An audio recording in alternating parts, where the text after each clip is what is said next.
Saudara-saudara yang terkasih dimanapun saudara-saudara berada, kembali kita berjumpa di dalam acara Renungan Harian GKI Sangkrah Solo. Mari kita mengawalinya dengan berdoa.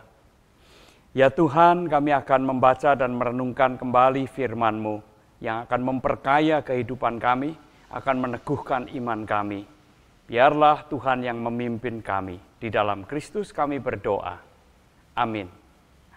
Saudara, saya mengajak kita semua untuk membuka surat 1 Petrus pasal yang keempat. Kita hanya membaca 2 ayat saja, yaitu ayat 1 dan ayat yang keempat. 1 Petrus pasal 4 ayat 1 dan ayat yang keempat saya bacakan demikian. Jadi, karena Kristus telah menderita penderitaan badani, kamu pun harus juga mempersenjatai dirimu dengan pikiran yang demikian. Karena barang siapa telah menderita penderitaan badani, ia telah berhenti berbuat dosa. Ayat yang keempat, sebab itu mereka heran bahwa kamu tidak turut mencemplungkan diri bersama-sama mereka di dalam kubangan ketidaksenonohan yang sama, dan mereka memfitnah kamu. Demikianlah firman Tuhan. Saudara yang saya kasihi, salah satu cara untuk keluar dari lingkaran dosa atau kehidupan yang dikuasai oleh dosa adalah keluar dari komunitas, dari pergaulan yang membuat kita jatuh ke dalam dosa. Ambil contoh misalnya, kalau seseorang ingin berhenti dari kebiasaan berjudi, maka ia harus berani keluar dari komunitas atau pergaulan orang-orang yang memang gemar berjudi. Selama ia masih berada dalam komunitas itu, mustahil ia bisa keluar atau berhenti dari melakukan hal-hal yang tidak baik, hal-hal yang berdosa.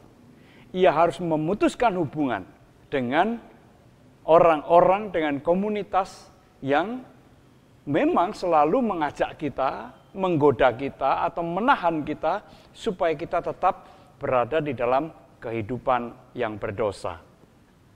Nah, putuskan hubungan itu, maka kita pun akan dimampukan untuk memasuki kehidupan yang baru.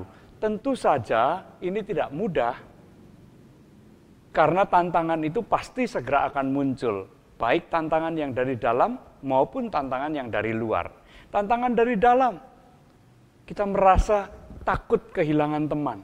Kita merasa takut untuk keluar dari zona kenikmatan yang selama ini mungkin memberikan kesenangan, memberikan keuntungan tertentu. Dan itu membuat kita bimbang untuk keluar. Dan kalaupun kita akhirnya keluar, kita akan merasakan suatu kekosongan. Kehilangan teman-teman, keluar dari pergaulan yang mungkin sudah kita rasakan, kita nikmati sekian tahun, sekian belas, atau bahkan sekian puluh tahun lamanya.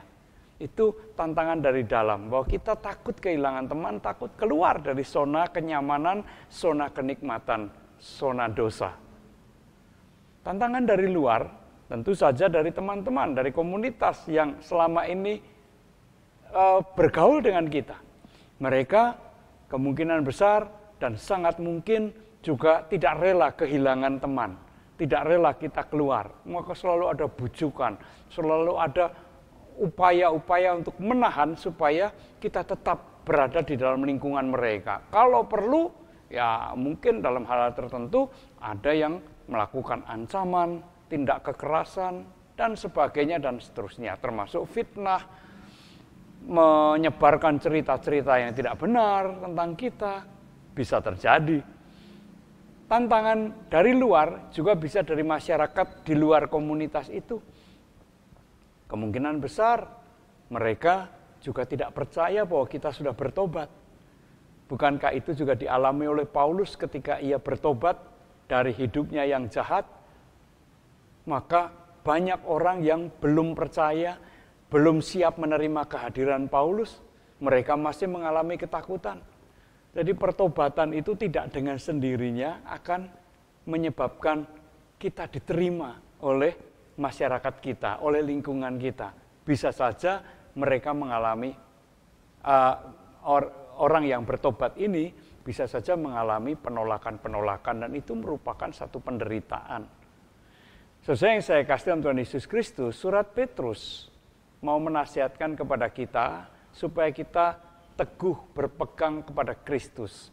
Jikalau kita telah mengenal Kristus, jikalau kita telah memasuki kehidupan yang baru bersama-sama dengan Kristus, maka jangan lagi kita mencemplungkan diri ke dalam kehidupan yang lama.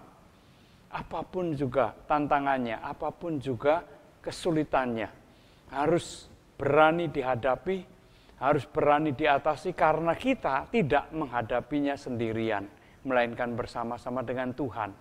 Jikalau kita mempunyai tekad yang sudah bulat, Tuhan juga akan menolong kita, meneguhkan dan menguatkan kita. Bahkan bukan hanya itu, Tuhan juga akan menyatakan pemeliharaannya dalam kehidupan kita. Maka tetaplah berada dalam kehidupan yang baru, masuki zona kehidupan yang baru, yaitu kehidupan bersama dengan Tuhan. Dan rasakan pemeliharaan dan bimbingan Tuhan dalam kehidupan kita. Tuhan memberkati kita semua. Amin. Mari kita kembali berdoa. Terima kasih ya Tuhan untuk firman-Mu yang boleh meneguhkan dan menguatkan kami. Biarlah kami juga senantiasa menjaga kekudusan hidup kami, berada di dalam zona kehidupan yang baru, yaitu kehidupan bersama-sama dengan Tuhan. Di dalam nama Tuhan Yesus kami berdoa. Amin.